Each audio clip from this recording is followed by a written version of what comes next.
Hi guys, I'm Kasha. Welcome to the channel. Welcome to our coffee times today. We're here today to talk horror movies like, we do usually in my channel.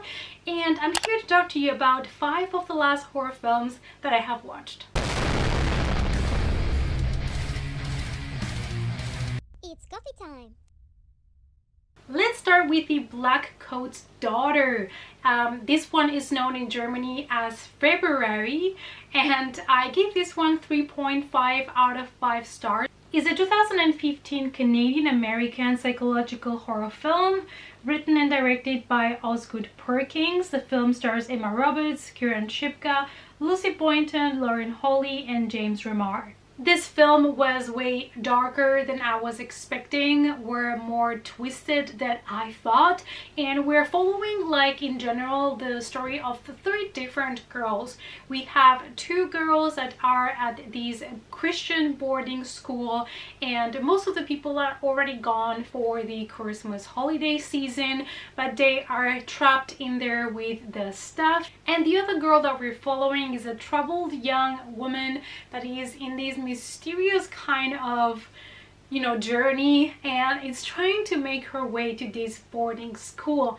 All the performances in this film were pretty good, and I think this is one of those films that either you will love it or you will hate it, because this is a very slow-paced film, a little bit more based on the psychological aspect of it and more on the characters and their evolution throughout the film, and also about these girls' dark secrets. The girls that are at this boarding school, they start to sense this kind of presence, and they have also their own secrets. All of the main girls in this film have secrets that we will get to uncover with time, and they seem to be fighting some sort of evil. So this film is good in the sense that it does not rely on jump scares. It's more about the atmosphere, the creepiness of it, trying to make it terrifying with just the cinematography and with the characters.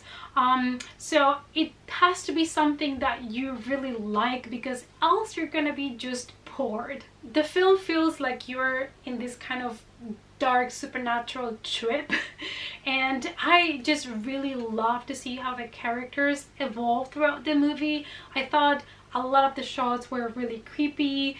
They did a great job with the atmosphere, and I think they did a good job also at the end trying to connect all the dots. But it's a film that is going to raise a lot of questions for you, and you might be questioning things also after you've already watched the film. Next we have The Mimic, a 2017 horror thriller film written and directed by Ho Jun. This is a South Korean film, and I have to say, I think this film, either you're gonna love it or you're gonna hate it.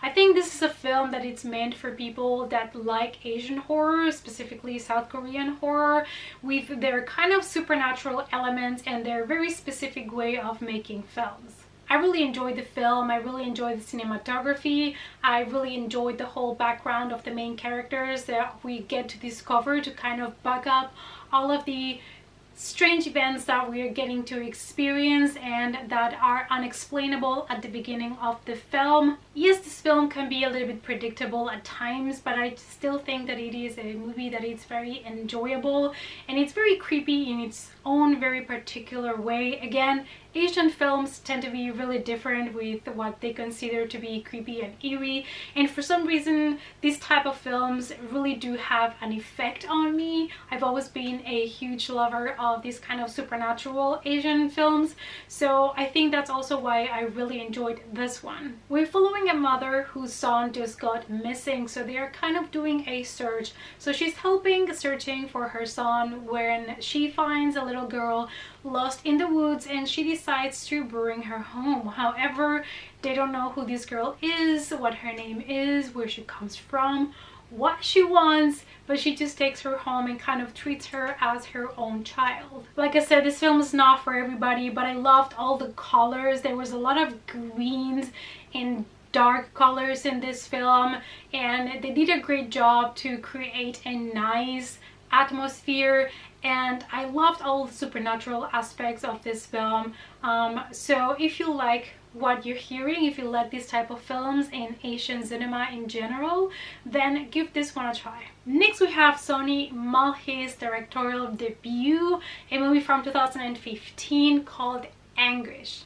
A struggling mother decides to move to a new home looking for a fresh start for herself as well as for her daughter Jessica, that has been recently diagnosed with an identity disorder. However, this fresh start that they were looking for doesn't go as planned, and Jessica starts seeing a ghost, and that is when the trouble of the film starts. This movie, it kind of explores the hardship and the challenges when somebody has an identity disorder, and I think it did a good job of trying to make that kind of like the main plot, but adding all of these horror aspects to the story.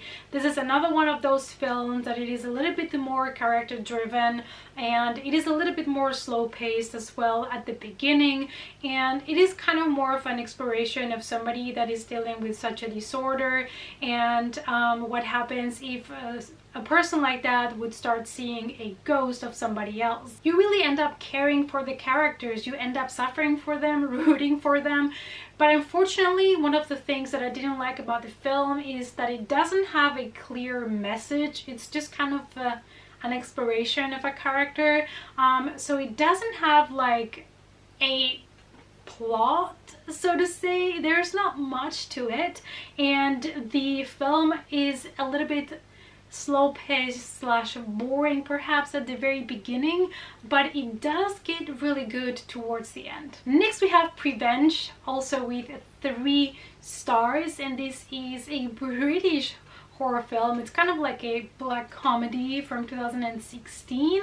It is written, directed, and stars Alice Lowe. This is her directorial debut, and she did this film while she was pregnant because the main character is pregnant, and I enjoyed this movie more than I thought I would. It's funny because I thought I was not gonna like this type of comedy, but this film is so bizarre that it kind of worked. In the film, we are following Ruth. She is a heavily pregnant woman that has just lost her husband after he perished in a climbing accident, and she's having trouble to adjust to life without him, and she's probably battling depression at this point. And also she starts to feel like her baby is telling her to kill people, and this is where the film kind of can get a little bit too ridiculous, but it kind of works. It is funny because the concept itself, it's kind of ridiculous that you're pregnant and your baby is talking to you, telling you to kill people, but it works. This is a film that is very fresh. The concept is really over the top in a way, but it works wonderfully. The violence in the film is pretty raw and pretty like straightforward, unexpected at times. The character that we get to see was an amazing exploration also of how personalities perhaps can change after a traumatic event, or you know, hormones of the pregnancy being involved perhaps as well. But it was just a really interesting watch. So if you like British horror comedies that tend to be different, this one is for you for sure. And the last film that I would like to talk to you about, I only gave sadly 2 stars, and that is Stillborn, a film from 2017 by Brendan Christensen. The film revolves around a family that was pregnant with twins, but sadly at birth one of the twins was born stillborn, and so it kind of deals with the depression that comes after that and how to deal with it. And I have to say, at the very beginning I did not believe this mother being really depressed or worried about it. It felt like it didn't affect her at all. I don't know if they were trying to portray kind of shock or, you know, like trouble, like denial of what had happened, but it kind of made the character a little bit non-believable at the beginning. So after they go home with their baby, they start changing, especially she, the mother, starts changing and showing weird behavior. She starts to kind of believes she hears voices and sees things, and kind of everything escalates from there. It does have a lot of jump scares, and I would have wanted a little bit more of this story. The film did have a couple of creepy moments, and they tried to give a proper story background, but it was lacking on many ways for me, and they showed too much too early for my taste. And at the end of the film, I just got the idea that all women are nuts and all men are assholes. Alright, you guys, so these are 5 of the last movies that I have been watching. Let me know down below if you watched them, what you thought of them. Thanks so much for watching. Please give video a big thumbs up for support. And if you want to follow me on the social media, the links are down below. And I'll see you all in the next coffee time. Bye!